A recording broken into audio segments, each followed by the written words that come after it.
Haleluya, puji Tuhan. Bersama kembali dengan Yesus Kuatku, kita akan mendengarkan dan merenungkan kebenaran firman Tuhan. Sebelum kita mendengarkan firman Tuhan, mari kita bersama-sama berdoa. Bapa di dalam surga, kami datang kepadamu Tuhan. Kami senantiasa rindu untuk mendengarkan suara Tuhan lewat kebenaran firman Tuhan.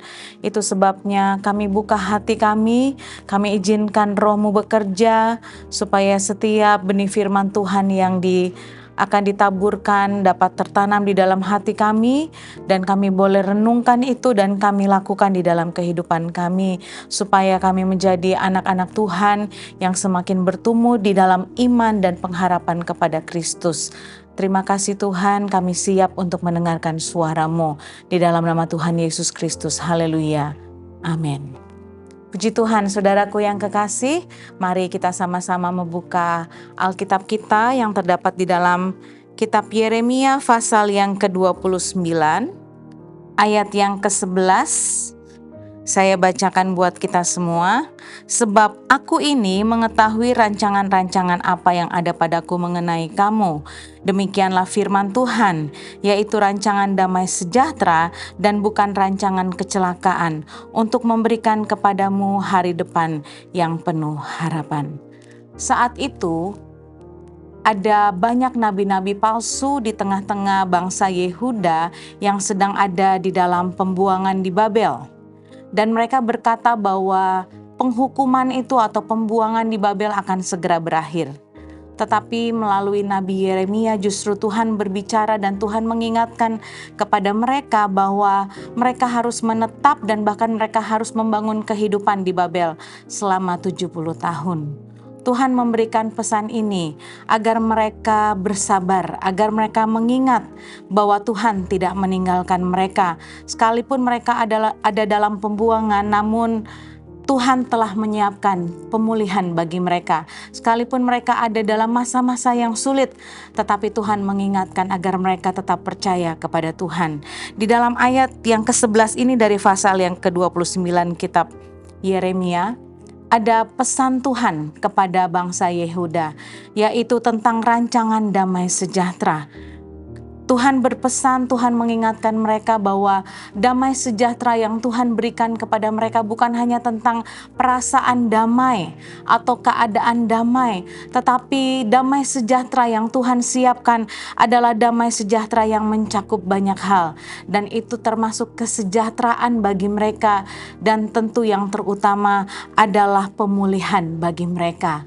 Pesan Tuhan yang kedua di dalam ayat ini berbicara tentang bahwa apa yang Tuhan rencanakan di dalam kehidupan mereka bukanlah rancangan kecelakaan. Sekalipun mereka ada dalam penghukuman, sekalipun mereka ada di dalam masa-masa pembuangan, tetapi Tuhan tidak berencana untuk menghancurkan umat-Nya. Tetapi justru Tuhan melakukan hal ini dan mengizinkan hal ini terjadi supaya umat-Nya dipulihkan. Haleluya. Dan pesan Tuhan yang ketiga di dalam ayat ini adalah hari depan yang penuh dengan harapan. Inilah janji Tuhan yang tidak palsu, tidak seperti apa yang dikatakan oleh para nabi palsu di tengah-tengah bangsa Yehuda. Satu janji Tuhan, satu pesan Tuhan bahwa kepercayaan umat Tuhan kepada Tuhan akan membawa umat Tuhan kepada hari depan yang penuh dengan harapan. Dan janji firman Tuhan ini pasti ya dan amin, tidak pernah akan berubah, sebab kekuatan kuasa Tuhan sungguh luar biasa.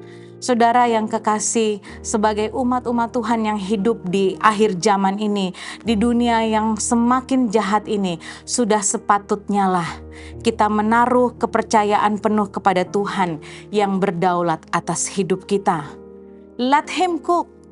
Izinkan Tuhan bekerja, izinkan Tuhan memimpin kita, sebab Tuhan akan memimpin kita kepada rencana dan kehendak-Nya yang terbaik Tuhan telah siapkan buat kita semua.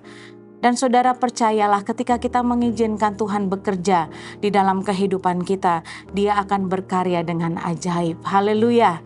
Puji Tuhan, mari sama-sama kita menguatkan kepercayaan kita kepada Tuhan dan kita mengizinkan Tuhan bertindak bagi kita. Satu ayat di dalam Mazmur pasal yang ke-37 Mazmur 37 ayat yang kelima.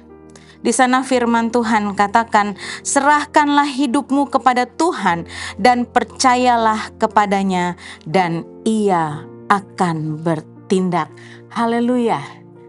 Serahkanlah hidupmu kepada Tuhan dan percayalah kepadanya dan Ia akan bertindak.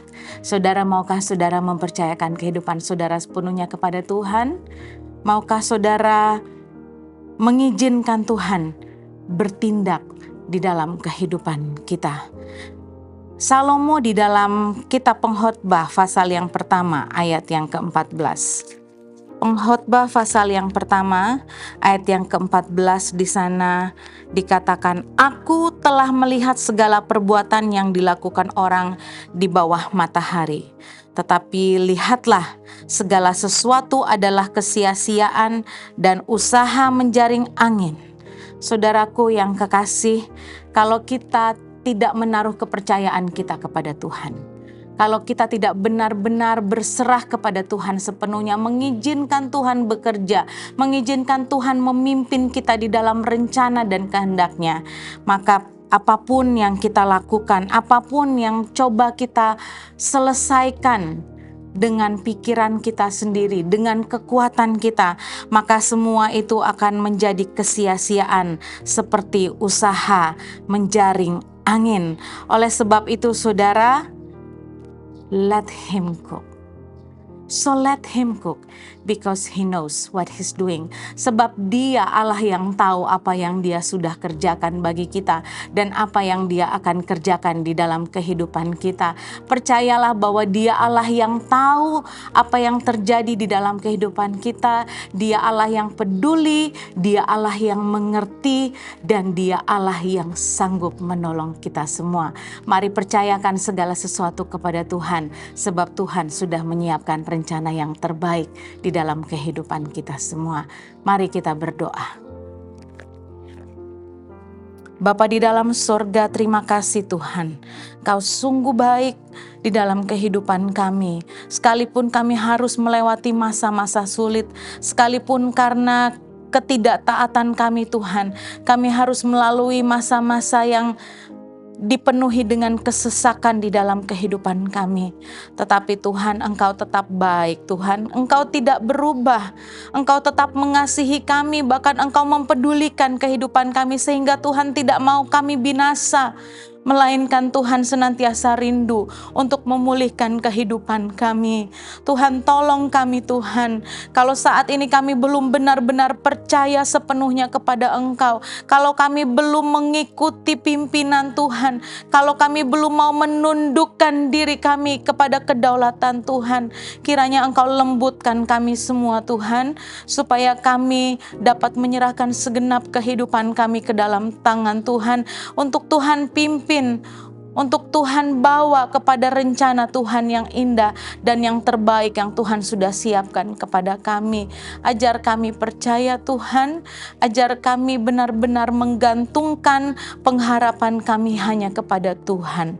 Dan kami mengizinkan Engkau bekerja dan bertindak di dalam kehidupan kami, karena kami tahu apa yang Tuhan buat dalam hidup kami adalah yang terbaik. Terima kasih Tuhan, terima kasih. Terima kasih buat damai sejahtera yang Tuhan sudah berikan di dalam kehidupan kami. Kami mau turut di dalam jalan-jalan kebenaran-Mu Tuhan. Kami serahkan segenap kehidupan kami ke dalam tangan Tuhan. Hanya di dalam nama Tuhan Yesus Kristus kami bersyukur buat firman Tuhan yang sudah kami dengar saat ini. Haleluya. Amin. Puji Tuhan, bersama Yesus aku kuat. Tuhan Yesus memberkati.